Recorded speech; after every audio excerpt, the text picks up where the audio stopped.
Welcome to Podsauce. All right, there's a huge group of people out there that are obsessed with Saturday Night Live. Yes.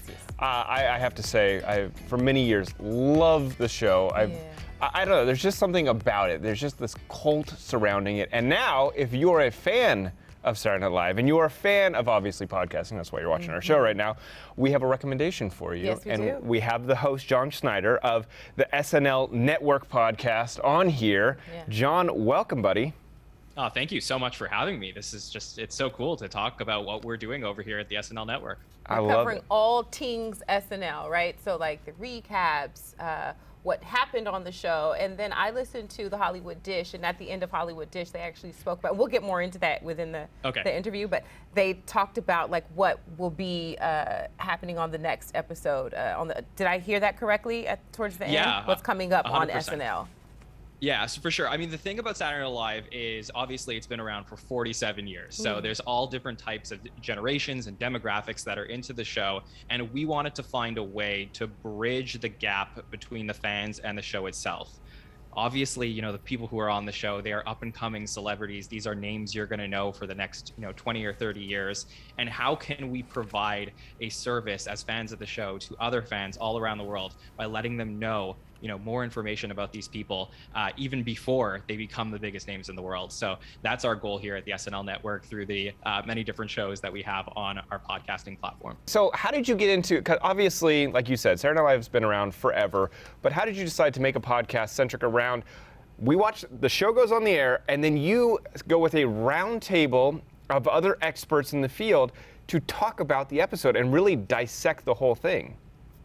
So the 40th anniversary of the show happened in 2015, and what they did at Saturday Night Live was bring back people who had worked at the show since 1975, and all these different celebrities were there for what people were calling the biggest night in television. And I had been a huge Saturday Night Live fan. Everyone always says, when you're in high school, that's your cast, and I was your typical Saturday Night Live fan that was going around and making music videos just like the Lonely Island guys and stuff like that. And I was watching the 40th anniversary, and I said to myself, am I doing myself a disservice by not understanding who these people are from the 70s and the 80s and 90s. So I went back and I watched about 45 years or 40 years at the time of seasons of SNL. Took a lot of notes. I wasn't sure what I was going to do with them, and we marked down statistics and things like that because it's the closest thing to professional sports and television really is Saturday Night Live, this live show.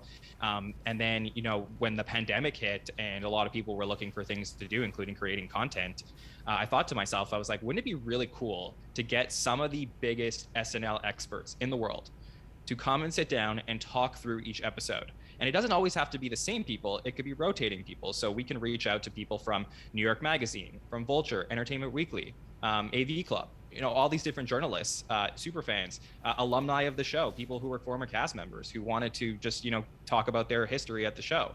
And what ended up happening was, people just, kind of fell in love with the concept of getting a little bit closer to the show, 1 degree closer just by being able to talk about it. So the fortunate thing is I feel really great with the panels that we have, including, how diverse a group they are, both, from around the world. We have people from England, Australia, all different ages, all different backgrounds, get to talk about a show that we can all relate to and love. Have you guys, and I haven't listened to this particular episode yet, but do you have any existing episodes where some of the hosts have come on to talk about their anticipation of, or even like their fear and nerves as it pertains to hosting SNL, because that is such a huge, thing for a lot of people's careers. Have you guys had that yet? So we have only spoken to SNL alumni, including former cast members or former people who have worked at the show. But one of the things that was really surprising about what we've done, just coming at it from a fan perspective, is I was reached out to by people who work at Saturday Night Live saying that they listen to our podcast regularly to hear about the sketches and how they're doing that, how they did that week. Because they don't get that immediate feedback. You used to be able to open up like, the New York Times and read the review in the newspaper. And now people go to podcasts to hear about what people thought about their work. So that is the process that we're having right now. And that includes having some great talks with people at NBC Universal who seem to be really enjoying what we're doing. And my hope is that as we move to season 3 of our podcast, coming up in the fall, that we can start doing things like that, where we can talk to some of the hosts that are coming in, talk about their anticipation for the show and the process, so that fans can even could dive even deeper with Saturday Night Live. I think that would just be so dope. Yeah, I like the planning process behind it. I think that would be so dope. It's really cool to also hear that SNL or people inside of NBC are reaching out to you, because I think that shows that your show has gotten big enough that it's got the attention of people that are really making the show, and I think that's honestly awesome. Jon, I got to know, you've now seen 40-some years of SNL. Do you have a favorite skit or a favorite character that is at the top of your list?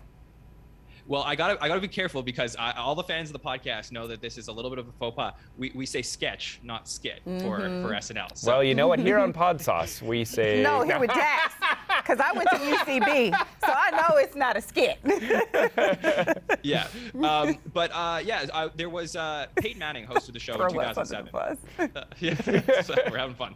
But Peyton Manning hosted the show in 2007. One of my favorite hosts. He's like one of the best one-time hosts that's ever been at the show. He did this sketch with Will Forte where he was they called it the dancing coach, where he came in at halftime. Peyton and the rest of the cast were basketball players, and the coach, Will Forte, came in and played a song. And it's a wonderful mix and match of physical comedy, and the line deliveries were so brilliant. That era in particular of the show, we always call it the third golden era. So for a lot of people growing up in who are in their 20s, 30s, maybe early 40s, these were people who they really, really fell in love with. And I go back to that episode a lot as being one of the greatest episodes in the history of the show. It's funny you say that, and that you pinpoint that particular time, Jon. I'm not sure how old you are, or even if you're familiar with the shows I'm about to mention, but during that particular time, more specifically, so many other sketch comedy shows in that same vein, were spawned, such as Mad TV and In Living Color. How big of a role has shows like SNL just played in your personal daily? Is it just more nostalgic because you like to go back to, the early days of comedy, or, are you in the comedy space? Do you occupy the comedy space yourself? So I don't. I come from more of a hosting background. I've hosted events, and that's kind of what I translated into podcasting. But I felt like there's an educational process when you're watching SNL and learning about this stuff that you can't get anywhere else. And it was so funny. I felt like it was like serendipitous. Every single time I would go back and watch an old season of Saturday Night Live, and I would learn about pop culture. Like, that's one of the things that you can really do by watching old seasons of SNL. You get to learn about what was popular in music at time, what was happening in politics, all that stuff. And then I would go around, whether it was out with friends or watching something on TV, I would see a reference to something I saw in an SNL episode from 1988, and then I would be like, oh, now I finally get that. So it was like pop culture 101 by going back and watching 47 years of SNL. That's so true. I just love how SNL can bring people together with those moments, especially with politics being made fun of, or whatever's going on in the news, like you said, pop culture. Did you ever see the sketch? I'm going to remember. Get it together. Did you ever see the sketch with Ryan Gosling when he was hosting the Close Encounters sketch with Kate McKinnon? No. It is by far, that is my number one sketch. It is the funniest thing. Jon, please back me up and say how great. funny that one is. Because Ryan Gosling also breaks character and starts laughing because Kate is grabbing his butt. It is the best skit they have ever done, in my opinion. You have to send me that one, because the one that, to me, tops them all is Black Jeopardy. Sorry. But it does. I mean, I'm talking Tom Hanks was a contestant on Black Jeopardy.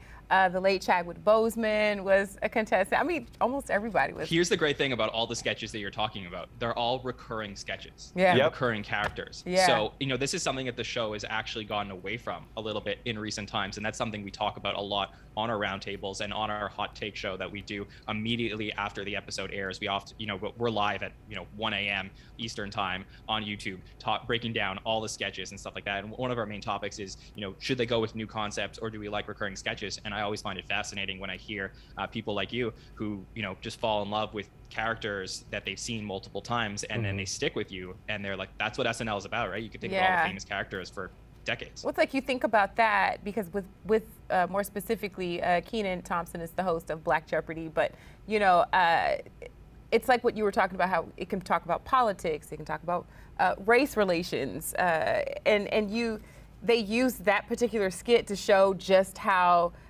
similar we actually are, right? Because Tom Hanks, his character played like this redneck in the middle of like I don't know where, and he's on Black Jeopardy, and you know when they introduce him, all the other black contestants are like, who is this white guy?